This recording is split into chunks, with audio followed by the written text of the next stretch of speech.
My name is Harlo. I'm 27 years old, and I'm going to tell you something I've never said out loud before. I left my family 7 years ago with $200 in my pocket and one suitcase. I was 20 years old, standing at a bus station at 2 a.m., and I didn't cry. Not once. Because when you've been suffocating for long enough, the moment you finally get air, even if it's cold, even if it's terrifying, you don't cry. You breathe. If you truly love and appreciate your parents, take just 1 second to subscribe to this channel. It means a lot to us. And before you go, tell me in the comments, which country are you watching from? People always ask me what happened. They want a single moment, single reason. But that's not how toxic families work. It's not one explosion. It's 1,000 tiny cuts over 1,000 days until you look in the mirror one morning and you don't recognize the person staring back. That was me at 20. Hollow, exhausted, invisible in a house full of people who claimed to love me. My family had a way of making me feel like everything wrong in their lives was somehow my fault. My mother had a sharp tongue and an even sharper memory. She never forgot a mistake, but she never acknowledged a wound she caused either. My father was quieter, but his silence was its own kind of weapon. He never defended me. Not once, not even when he should have. And my sister and brother, they learned from watching. They picked up the habits like they were heirlooms. The eye rolls, the dismissals, the way they'd talk over me at dinner like I hadn't spoken at all. I tried. I want you to know that. I tried therapy. I tried conversations. I tried writing letters that I'd slide under my mother's bedroom door, carefully worded, honest, vulnerable. She'd come downstairs the next morning and hand them back to me without a word, unopened.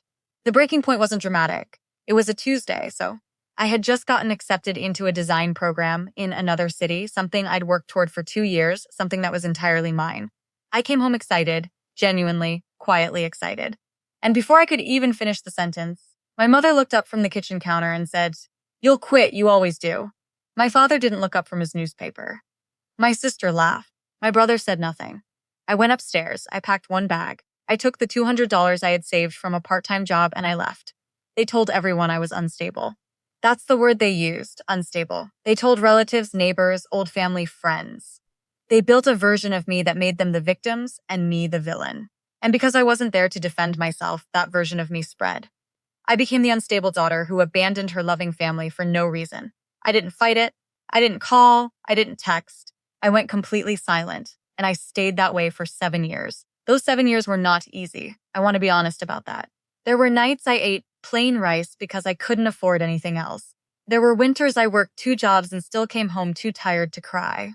There were moments of loneliness so heavy I thought I might collapse under the weight of it. But there was also something I had never experienced before. Inside that family home, there was peace. Real peace. The kind where you wake up in the morning and your first thought isn't dread. I started sleeping through the night. I started finishing sentences without apologizing. I started becoming slowly, painfully, beautifully myself. I built a small, quiet life and I was proud of it. Then last week, my sister Googled my name for the first time, and everything I had built, every wall, every boundary, every carefully maintained silence, shook. I found out later that sister had been at a dinner with a colleague, someone who worked in the design industry. That colleague mentioned a project, pulled up a name, and there it was, my name, my face, my portfolio. 7 years of work sitting right there on a screen in a restaurant. My sister happened to be sitting in on a random Thursday evening. She Googled me when she got home. I don't know exactly what she found first. Maybe my website, maybe a feature article a small design publication had done on me last year. But whatever she saw was enough. She called our mother screaming. Then our father, then our brother. Within the next 24 hours, I had 43 voicemails. 43. I didn't listen to them right away.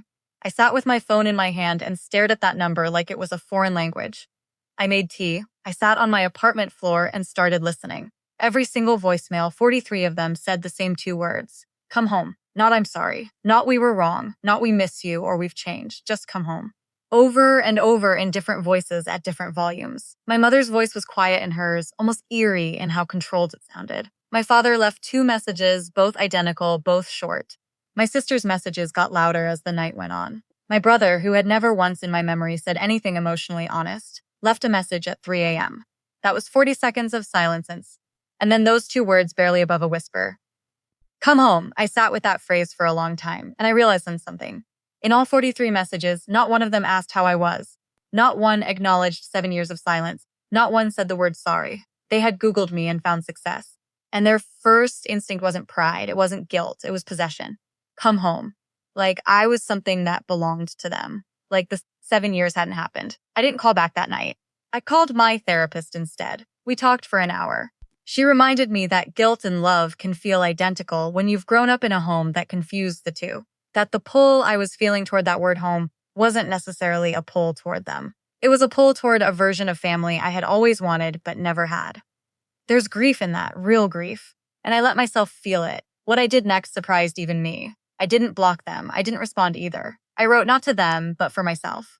Pages and pages in my journal about who I was at 20 and who I am now. About the $200 and the suitcase and the 2 a.m. bus station and every single night since that I chose myself over and over again in small, unglamorous ways that no one ever saw. I haven't gone back. I don't know if I ever will. Not to the dynamic, not to the version of family that required me to disappear to survive. But I have started slowly to consider what a boundary-protected relationship might look like. Not for them, for me. Because I've learned that healing isn't a destination you reach. It's a practice. You choose it every day. Even on the days when 43 voicemails are sitting on your phone and every single one of them sounds like home. If you're somewhere in the middle of your own story, somewhere between the leaving and the figuring out, I want you to know this. The life you build in the silence is real. The person you become when no one is watching is yours. And no voicemail, no matter how many, gets to take that from you. That's my story, and I'm still writing it.